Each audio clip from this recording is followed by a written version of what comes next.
Pause here, my beloved child. Pause, because somewhere, right now, a message is forming in trembling hands, and it has your name inside it like a secret kept too long. You have felt it, haven't you? Not as a certainty. Not as a promise. As a subtle pressure in the air, like the moment before rain, when the world goes quiet and even the leaves seem to listen. Something in your connection shifted. Not loudly, but unmistakably. And the one who loves you has been walking around with that shift lodged beneath their ribs, pretending it is nothing more than timing, pretending it is practicality, pretending they are simply being reasonable. Yet fear is clever, my child. Fear wears a suit and carries a calendar. Fear speaks in calm sentences.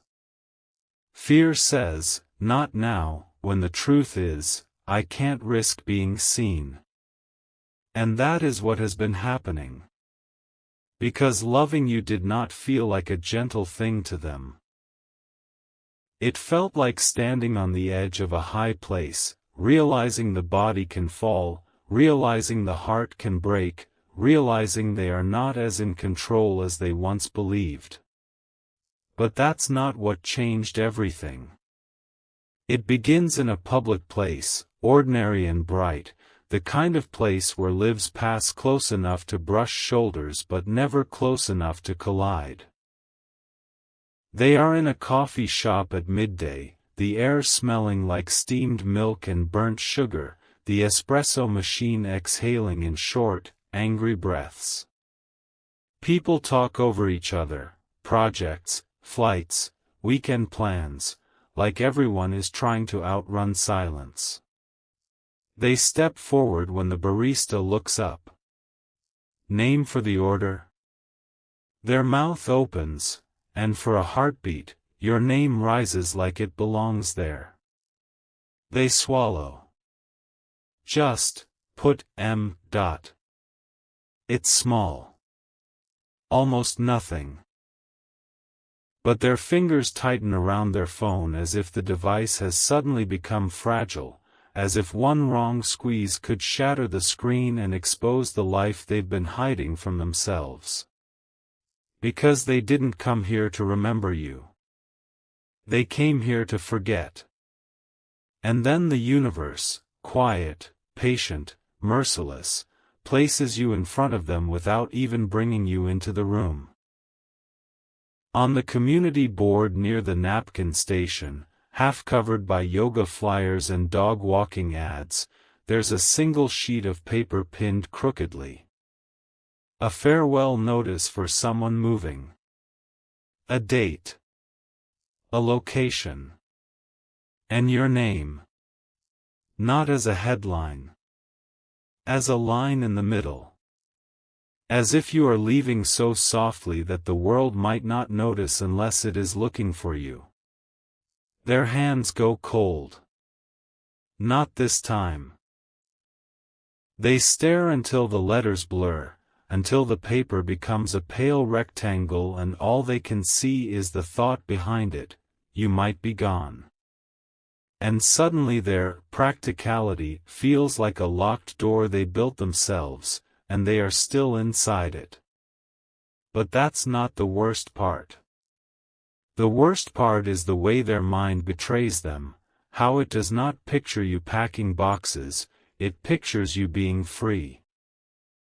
It pictures you waking up in a different city with calmer eyes.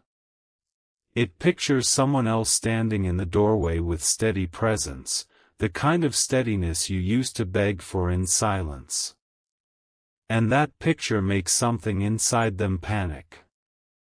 Because they have been telling themselves you would always be, near enough.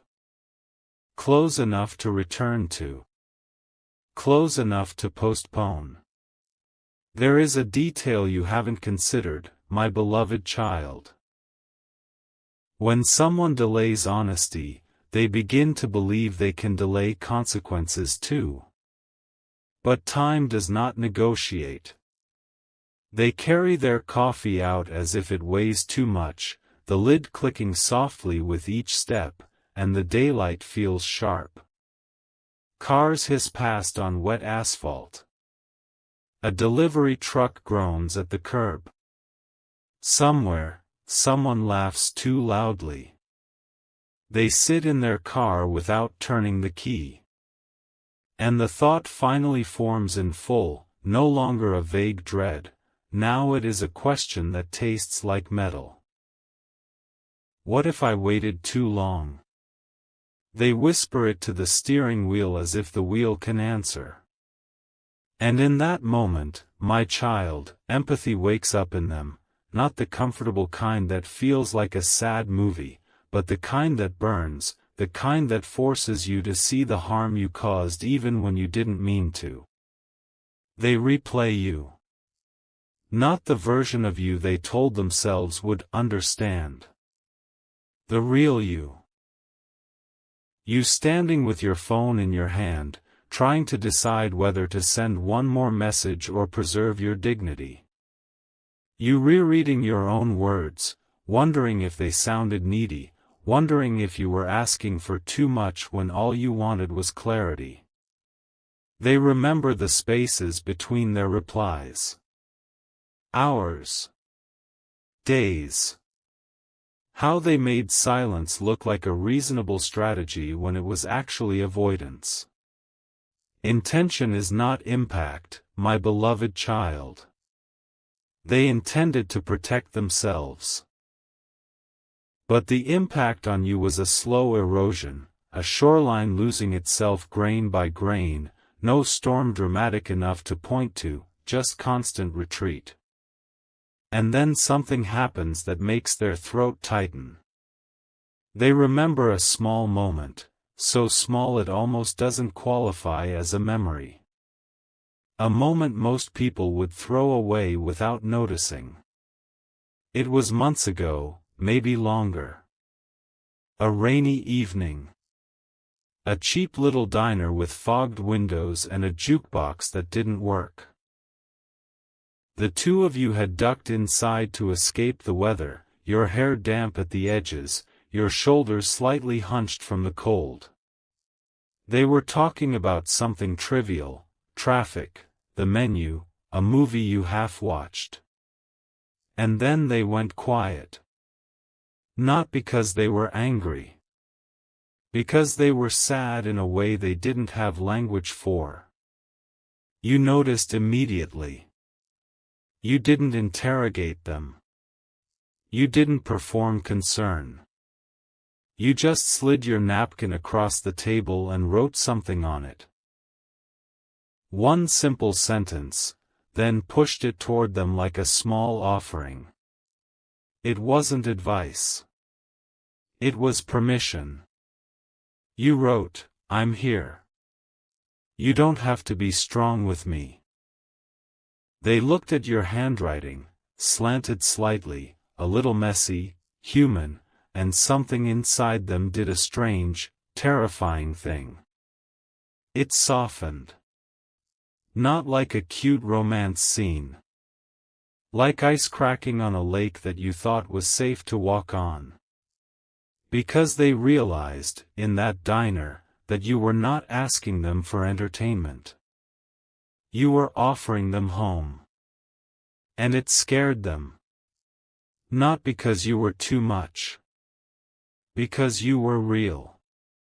And real love demands a real person in return. But that's not what they admitted back then.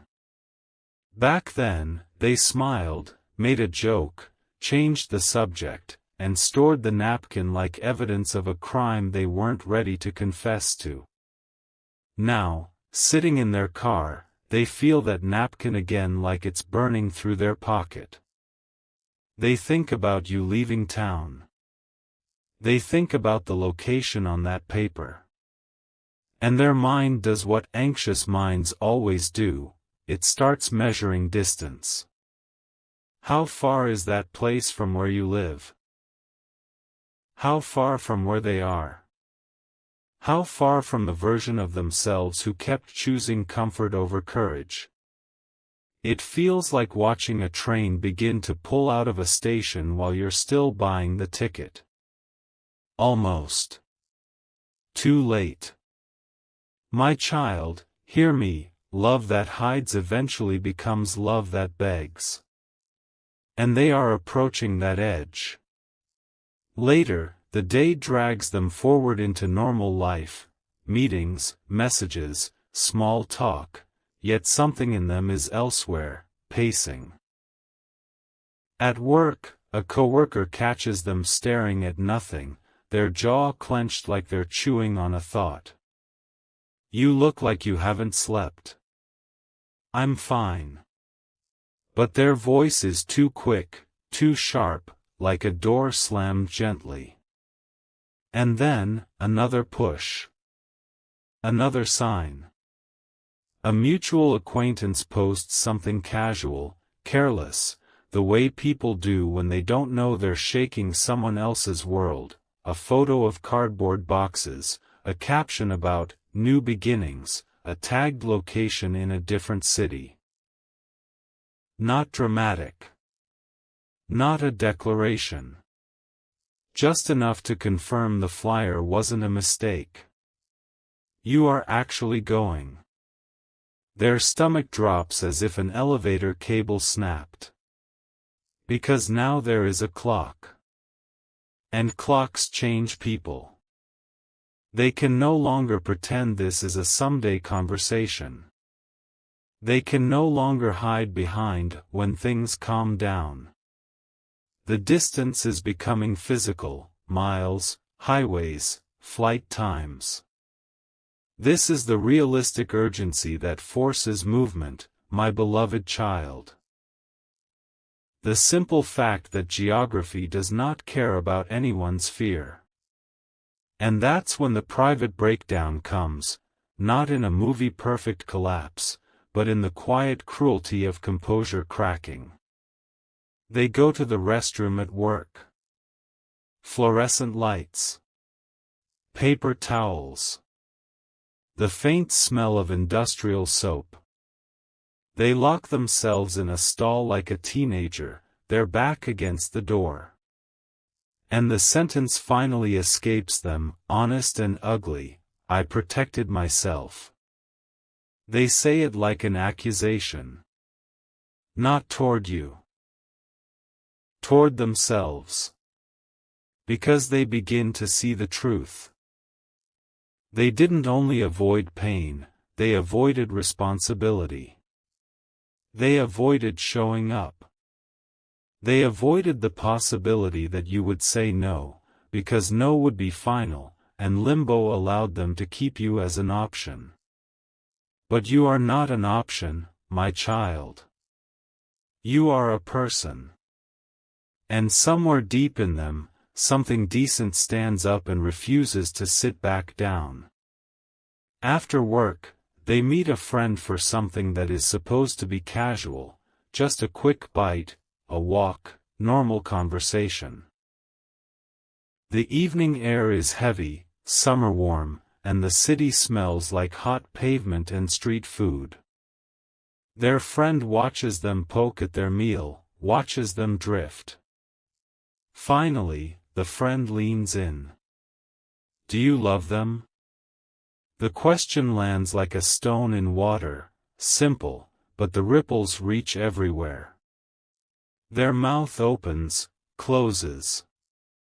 And for the first time, they don't decorate the truth. Yes. One word. Not poetry. Not explanation. Just the raw fact. Their friend doesn't smile. They don't comfort. They don't indulge the drama. They say the line that becomes the spine of this whole story, the thesis that will follow them home, then stop hiding behind timing. Your silence has been an answer. That sentence hits harder than any sermon could. Because it names the thing people try to avoid naming. If you don't choose, you still choose. And now, my beloved child, the story accelerates. They drive home with the windows down even though the air is loud and dirty, because they need to feel something real against their skin. A motorcycle screams past. A siren wails in the distance. Traffic lights change like indifferent gods. All the way home, they rehearse you in their mind, not your sweetness, your patience, but your boundaries. Because they know you have them. They remember the way you went quiet the last time they dodged a direct question. The way your voice got steadier, not softer. They imagine your face if they appeared now with pretty words and nothing else. They can almost hear you. Why now? They flinch. You hurt me. They swallow hard, their hands tightening on the wheel. Don't make me hope if you can't stay. That imagined line is the one that makes their eyes sting, because it carries the weight of every time you had to be brave alone. And still, they want to reach. Not to take. To tell the truth. They enter their apartment, and night is already gathering at the windows like dark water. The rooms feel too quiet, too tidy, like a place where no one is fully living. They don't turn on the overhead lights. They sit on the edge of the bed with only a lamp in the corner, and then they turn even that off, letting the phone glow become the only light in the room. Curtains half drawn. A distant hum of traffic. Their breath loud in their own ears.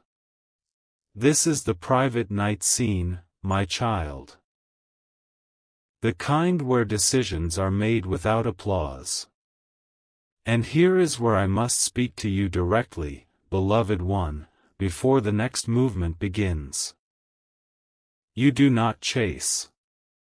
You do not beg for someone to finally become honest. Boundaries are holy, not because they are walls, but because they are truth made visible. You can listen without surrendering.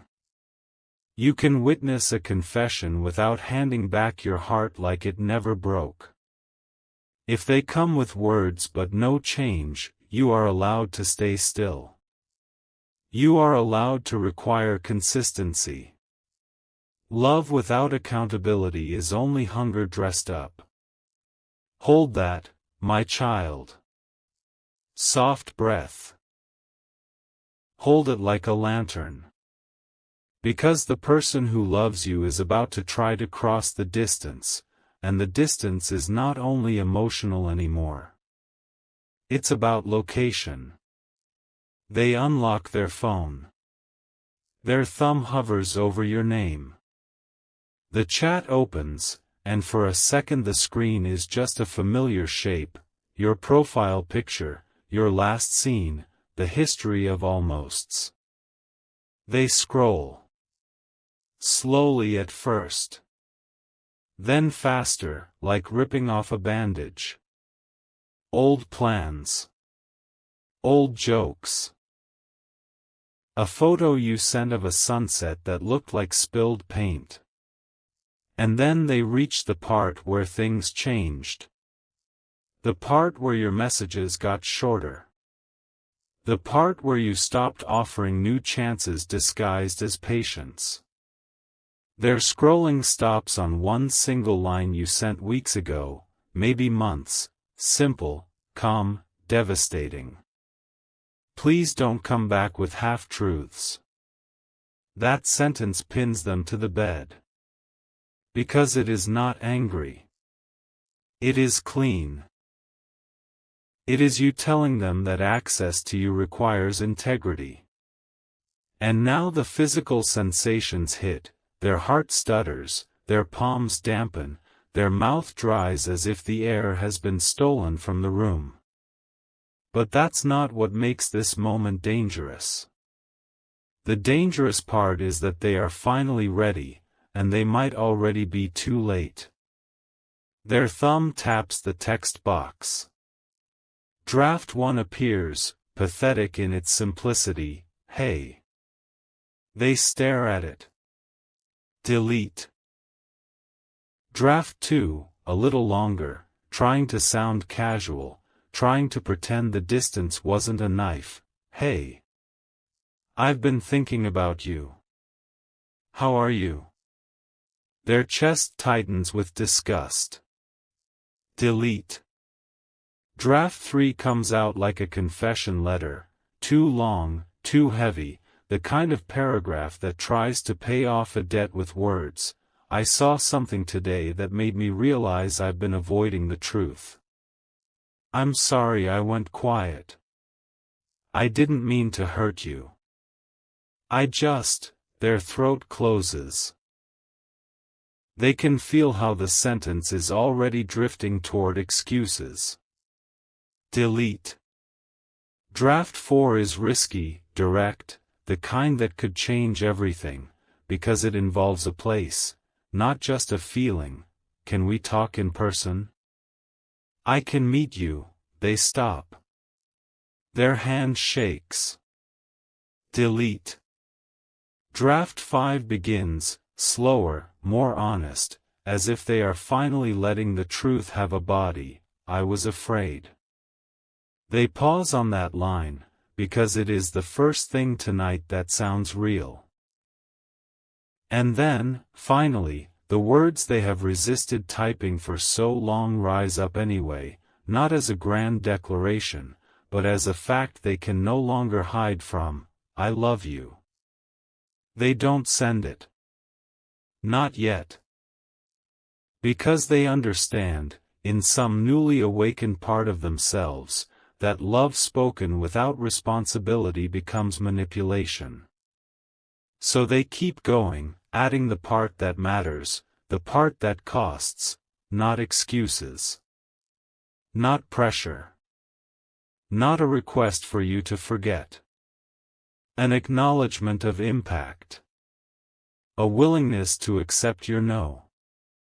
Their breathing becomes uneven as they rewrite, reshape, strip the message down until it is not pretty, just true.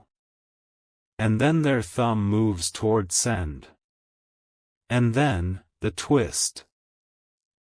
It is not dramatic. It is not a villain. It is a consequence. They hit send, and the message does not go.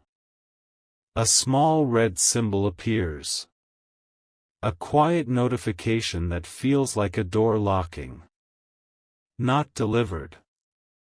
They blink, once, twice, as if vision is the problem. They try again. Not delivered. Their stomach turns. They tap your profile. Something is different. The contact info looks incomplete, like a puzzle with a missing piece. Either the number is no longer the same, or access has been restricted, or you have finally done what you needed to do for your piece. Changed the route. Changed the gate code. Changed the address of your availability.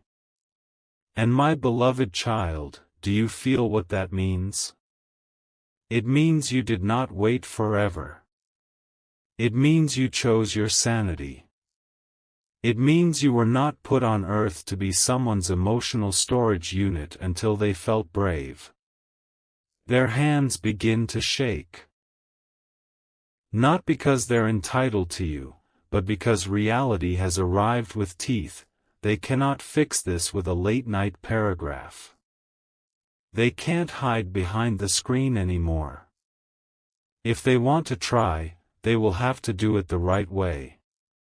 The respectful way. The way that costs. They pace the room, phone in hand, the glow painting their face a sickly blue. Curtains flutter slightly from the air vent.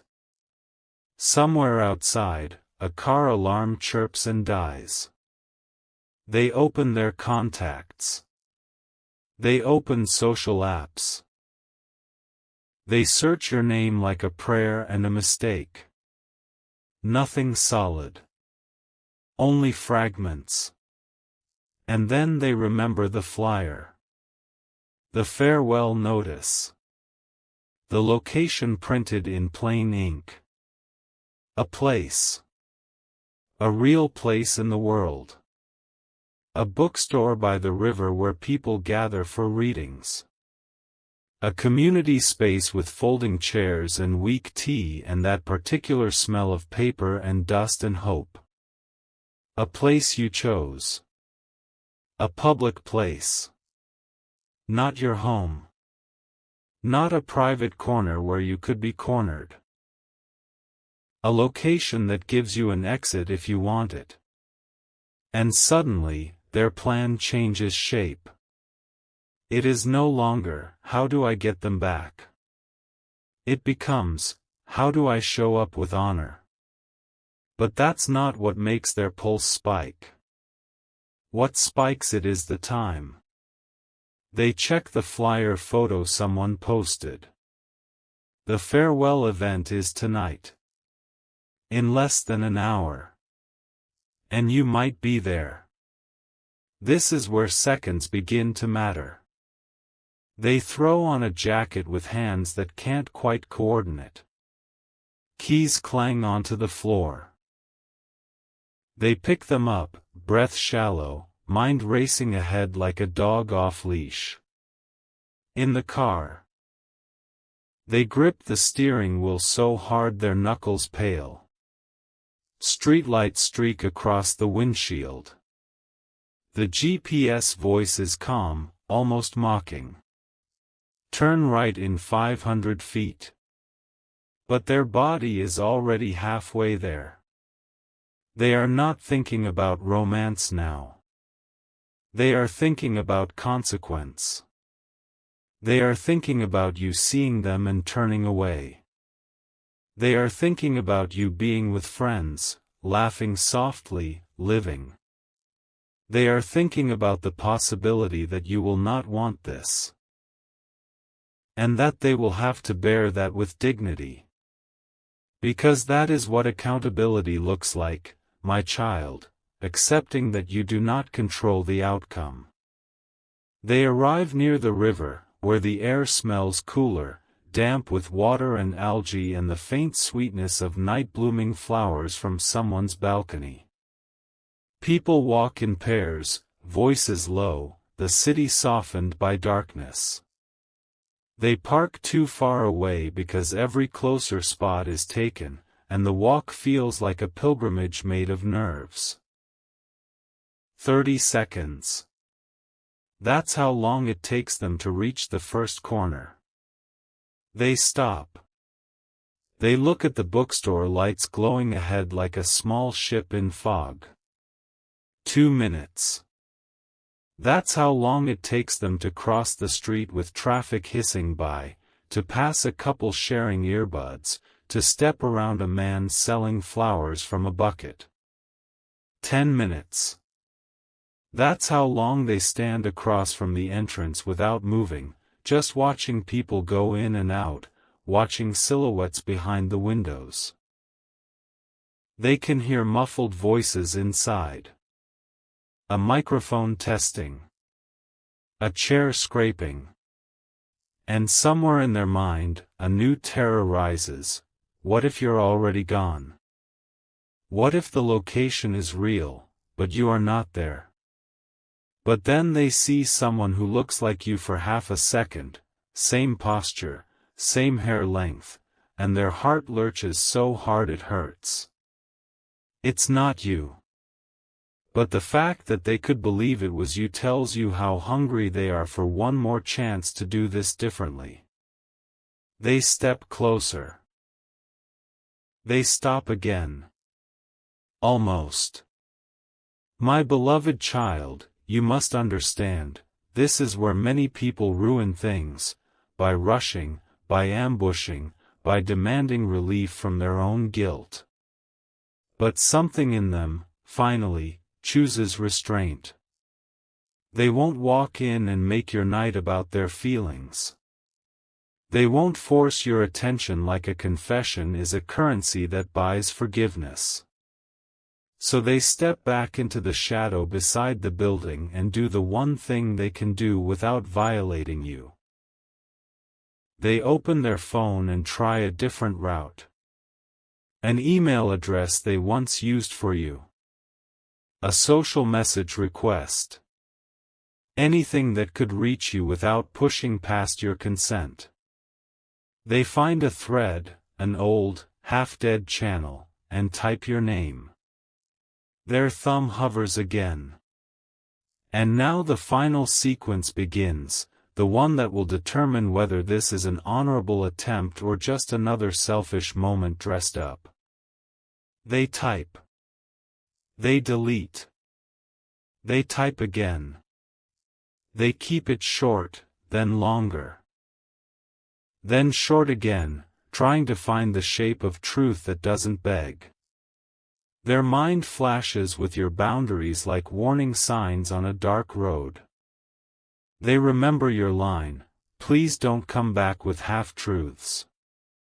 So they choose full truth, even if it humiliates them. They draft, I saw you're leaving. I didn't want you to go without hearing this. Delete. Too centering. They draft, I'm sorry for my silence. I understand if you don't want to talk. Keep. Add. They draft, I'm near the river. At the bookstore event. I won't come in or approach you. If you want, I can leave. If you want, I can wait outside for 5 minutes and you can decide. Their breath catches. That line is different. It gives you power. It gives you choice. And then they add the sentence that matters most, the sentence that keeps this from being manipulation. Words aren't enough. If you ever allowed me to speak, I would show you consistency, not intensity. They stop typing. Their eyes burn. Because they know how easy intensity is for people who fear real commitment. They know how easy it is to flood someone with attention and call it love.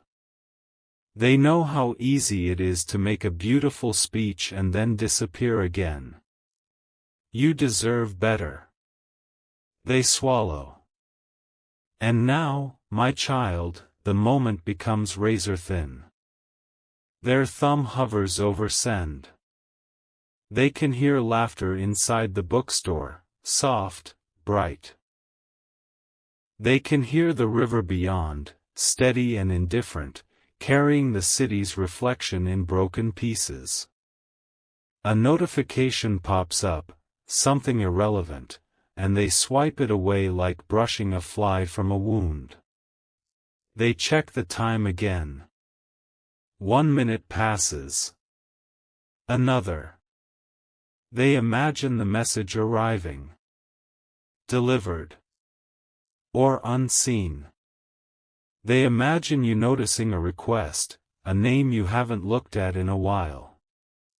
They imagine you closing the phone and choosing peace. And they prepare, finally, for the possibility that love does not get rewarded just because it is true. Because love is not a spell. It is a practice. And you, my beloved child, are not required to open the door just because someone knocked with a trembling hand. You are allowed to ask, are you safe? Are you consistent? Are you accountable? Or are you simply lonely? They stare at the send button. They breathe in. They almost press it. Almost. Then they do something unexpected. They switch from text to voice. They record a voice note, the kind where you would hear the way their breath shakes, the way their confidence is gone, the way truth makes the voice lower and softer. They start. They stop. They start again. They whisper your name like it is both apology and prayer. They pause the recording, thumb hovering over the arrow that would send it into your world. Inside the bookstore, someone taps the microphone and the sound pops faintly through the glass. Outside, on the sidewalk, your soulmate stands at the edge of action, caught between fear and integrity, between their old self and the person they might become.